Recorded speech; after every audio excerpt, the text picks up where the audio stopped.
Alright guys, we desperately need to go through some empties because I have so many products sitting in drawers that I would love to throw away, but I want to do these videos first so that I can give you like my little mini reviews on these products. And like I said in the last empties video, I'm really behind on these empties. So I have a ton, like so many still to go through. I'll have the other video linked down below in the description box. So yeah, let's just jump right into it. I have so many things. Here we go. The first empty that I have is this Clinique City Block Sheer SPF 20. I used this as a sunscreen and it is actually completely used up. This is a super, super thick sunscreen and it's a little bit tinted to kind of offset the white cast that a lot of sunscreens will give you, but it was so thick that it was honestly kind of hard to apply. They say that this can double as a primer and that's like why it's so thick, but I don't know. I don't think this necessarily like helped my makeup or anything, and it just wasn't that enjoyable to apply. But the good news is it didn't break me out or anything. It's oil free, so I'm iffy about this one. I would probably not repurchase it, but I didn't hate it. Sticking with the sunscreen theme, I actually have 3 sunscreens here that I need to get rid of because I went through all my sunscreens recently and realized that these 2, which are not completely used up, have expired by kind of a lot, and apparently sunscreen, once it's expired, is not really effective. So I'm gonna get rid of these, even though this one's like mostly full, sadly, but this one I used probably over half of it. And then this one, I used it mostly up. This is the Tarteguard 30. I bought this because of the packaging. I love it. It's like a rubbery outside, but you can see that it gets really gross because of that. But unfortunately, the pump stopped working. So every time I want to use this, I have to unscrew the lid. And then I used to still use it despite that. I would like unscrew the lid, there'd be a stick here, and I would like wipe it off onto my face. But now even that part has broken, as you can see. So it's really difficult to get this out of here. It's super messy. It's gross. It's almost gone anyway. It's probably expired. So I'm gonna get rid of this. As far as the actual Tarteguard sunscreen, definitely not worth the extra money. Like, it's just a normal sunscreen. So unless you just are like me and get suckered into the packaging, not worth it. Would not repurchase. I used up an entire nail polish remover. This is just the Up and Up Target brand nail polish remover. I really like this kind. I guess I would repurchase it. I mean, what can you really say about a nail polish remover? Either they work well or they don't. This one does, so it's a winner. I finally used up this NYX Brow Pencil. As you can see, if it will focus, I can't twist it up any further. It's completely used up. When I first bought this, I did not necessarily love it, and I was like, no, I'm just gonna stick with my Sephora brow thickener, the little powder on a stick thing I love. But once I used this up, I actually kind of miss it a lot because I think I got used to it. I learned how to use it in a way that I really liked, and it's one of those pencils here. I don't know if you can see. So I'm having trouble getting this to focus correctly, but I don't know if you can tell, this is like an oval shaped tip. It's not one of those super precise fine pencils. I know NYX does make like a micro brow pencil that's closer to the Anastasia brow pencil. This is much thicker, but I haven't ever tried one of those micro brow pencils. I feel like I would prefer this style with how I like to do my brows because I don't like very precise brows anyway. So I would actually possibly repurchase this just because I'm kind of missing it for days when I want a little more definition than the Sephora brow thickener gives me. Just like a little bit more. I don't know. I would maybe repurchase this. And then instead of a spoolie, it has this like toothbrush looking thing, which actually works just fine, I find. So I think I'm gonna repurchase it. Oh, and I cannot tell you what shade I had mine in, unfortunately, because the labeling has completely worn off. So that'll be fun to try to figure out what shade I need to purchase next. I guess I can just take this with me and like compare the cap color, maybe. Hopefully that works. I used up this sample size of the Living Proof Full Dry Volume Blast. Now, this is not to be confused with the dry shampoo from Living Proof, which has the exact same bottle. I made that mistake when I first was using this, and I was like, wow, the Living Proof dry shampoo is like super sticky and weird and not absorbing my oils, but that's because it was actually this, which is a texturizing spray. This is like one of the most intense texturizing sprays I've ever used. And by intense, I mean the smell is insane and never goes away and fills your entire bathroom. And the actual sprayer, like when I spray it on my hair just goes poof. Like, it's the most intense sprayer ever. Like, the force behind it is just kind of crazy. So I don't really like this one. I mean, it's not bad at all, it works, but I just don't need that much intensity in my texturizing spray, so I'm gonna pass on this one. I used up this Ouai hair care treatment mask. This is just a hair mask, which is just a fancy word for conditioner that they've convinced you to leave in your hair longer because they made it like slightly thicker. That's all a hair mask is. As you can see, the bottle is all yellowed because I had a window in my shower and this was sitting on the little shelf by the window, and for some reason it just like reacted super badly with the sunlight. It wasn't even in there that long, but this is supposed to be an all white bottle and it's not. This smells amazing, like so amazing, like the best salon hair product you've ever smelled. But unfortunately, I don't really notice the smell lasting outside of the shower, and as far as a mask goes, it was just fine. It was nothing special. Would not repurchase, except for maybe because of the smell, but no, that would be a stupid reason. No, I'm not gonna do it. I'm not gonna do it. Because Ouai products are kind of pricey, so probably not worth doing it just for the smell alone, even though I want to. I have two Caudalie products here that I used up completely. These are just sample sizes, of course. This is the Resveratrol Eye Lifting Balm. This feels really, really nice. It feels super like silky under the eye, and I didn't notice it causing my under eyes to get those little tiny white bumps or anything, which a lot of eye creams do on me. So yeah, I liked this. I wouldn't repurchase it just because I have other eye creams that are less expensive that I like just as much, but this wasn't a bad one in any way. And the other one here is the Caudalie Vinosource Moisturizing Sorbet. So this is just a facial moisturizer, but it's a really, really lightweight texture. The smell, let's see here. It has a very, very light smell. Again, same as the eye cream. Not a bad product at all. I really liked it, but I have others that I like better for less money, so I wouldn't repurchase this one.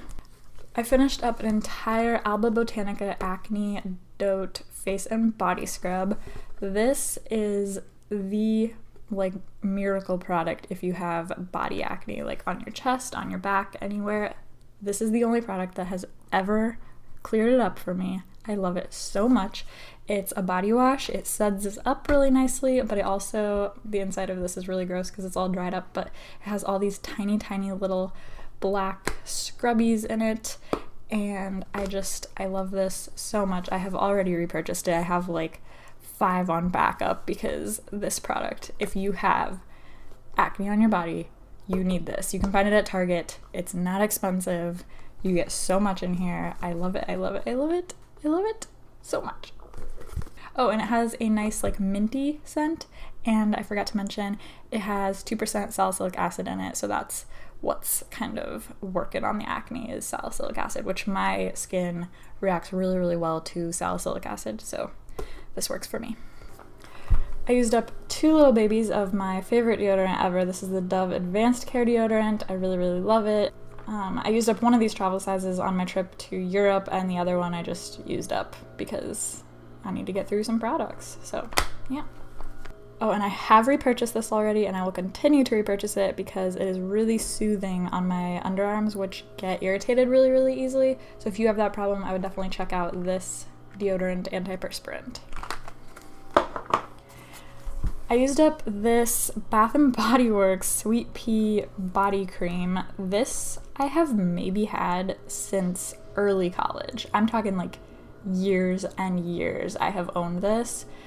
and it took me forever to get through it because I kept using other products and then going back to this and then others and then going back to this because there's so much in these. They're huge. So I would get sick of it and then I'd want to like start using something else, but I finally stuck with it, used up the whole thing, will not repurchase because Bath & Body Works lotions just have a bunch of stuff in them that are not that good for you, so would not repurchase. Smells nice and florally fruity, but yeah, not gonna repurchase that one.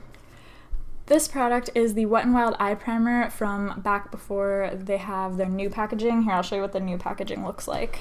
The new packaging looks like this, and it's called the Photofocus Eyeshadow Primer. This was when it was still in the Fergie line, but it is the exact same eye primer. They've just repackaged it. So anyway, I used this up quite a while ago. I've been using this new one for months now, but I haven't ever included it in an Empties and reviewed it, so I've held on to it. This is my holy grail, absolute favorite eyeshadow primer if you have oily eyelids. What are you doing? You need to go buy this if you haven't yet because it is amazing. It lasts better than any other eyeshadow primer I've ever used in my entire life, and it's so cheap because it's Wet n Wild, and it's cruelty free because it's Wet n Wild. It's like all the good things, and it's amazing. Would repurchase, will repurchase for the rest of my life. I used up this Clinique Acne Solutions foundation. It doesn't look like it's gone, but trust me, it is completely gone. I have mine in the shade 01 Fresh Alabaster. Now, this is a product that has been empty for so long. I just keep forgetting to review it.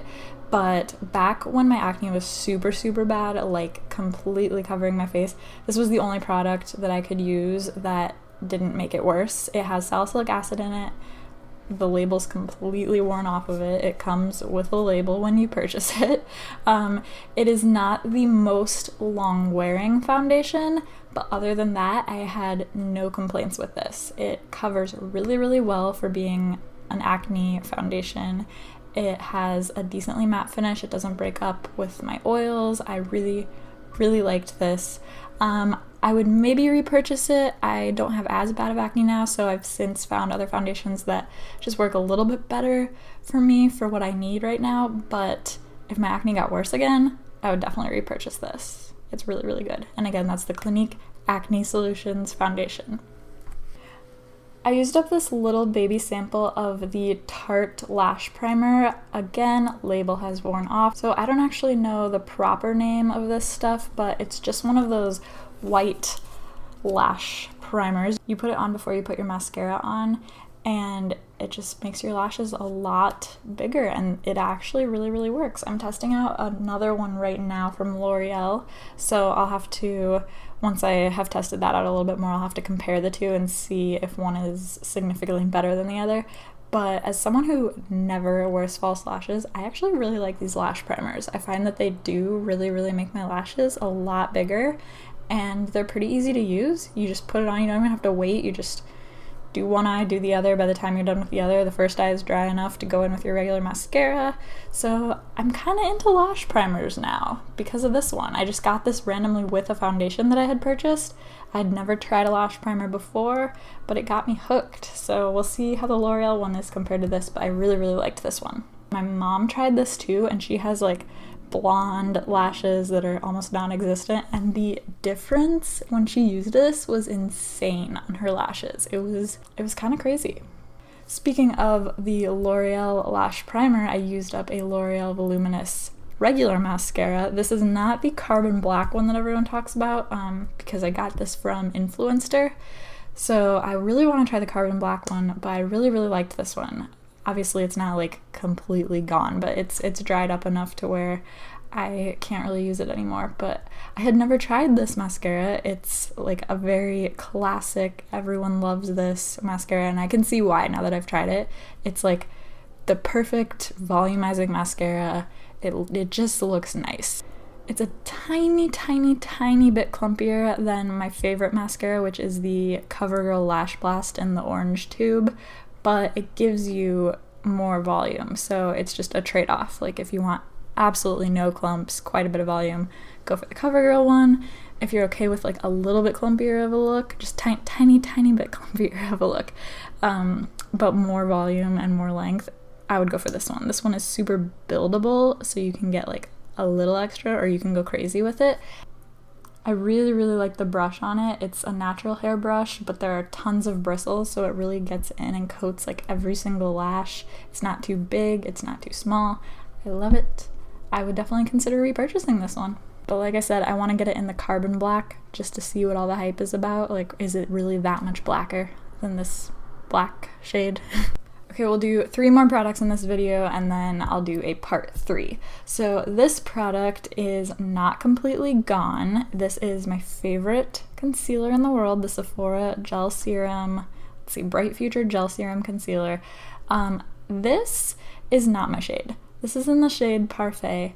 I think this was a friend's, and at one of the weddings I was in, you know, when everyone has all their makeup out, I think this got put into my bag, but I think it's hers, and she does not live anywhere close to me, so I don't really have a good way to get this back to her. I'm sure she has already went out and repurchased it, but it looks like it might be my shade when I apply it. It's actually like super close to my skin tone, but this dries so pink on me. Like it dries down incredibly pink. I cannot use this to like cover spots on my face or anything, because then I have like a big pink mark on my face. I keep trying to use it because I'm like, hey, free concealer, but I can't. I need to pass this on to another friend down here, or I'm not really sure what to do with it. Hopefully one of my friends down here can use it because it's almost completely full. I used up a little baby sample of the Kate Somerville Exfolikate, which is one of those exfoliators that you massage around and then you leave it for a couple minutes and then you rinse it off. So it's both a physical exfoliator and a chemical exfoliator, and people freaking love this stuff. It is pricey and people love it. I was not super impressed by it. I thought it was totally fine and average and just like a lot of exfoliators that I've used. So I wouldn't ever purchase the full size of this because it is freaking expensive. I'll put the price here so that you know what the full size cost. But I'm not trying to spend that much on an exfoliator. But it was nice to have a little sample of it. And the very last product that we're going to talk about today is a shampoo that I have completely used up. This is the Herbal Essences Naked 0% Shine shampoo. I'm not even sure if they make this anymore. It was randomly on sale at Target, so I just bought it because I liked the smell enough. It just has a very light, fresh, floral smell, but as far as shampoo goes, this was like the most average shampoo ever. It takes me a long time to get through shampoos because about every other wash I have to use like a Head and Shoulders or something for dandruff, so it takes me so long to get through shampoo. So I'm actually like very proud of myself for getting through this whole giant full-size huge bottle. And as far as if I would repurchase it or not, probably not, just because I don't know, there are like shampoos I like the smell of better, but it's not a bad shampoo. It's totally fine if they even still make it. Alright, those were all of my empties. Well, not all of them because there are still more. There will have to be a part 3 of this video. Like I said, part 1 will be linked down below. I hope you enjoyed part 2 of all the things that I used up in the last several months and my little mini reviews on them. If you had similar feelings or different feelings about any of these products, please let me know down in the comments. I love talking about this type of stuff with you guys. If you have not subscribed to my channel yet, you should go ahead and do that. It would make my day, and if you want to like the video too, that's always appreciated. I hope you enjoyed this, and I'll see you in the next one. Bye!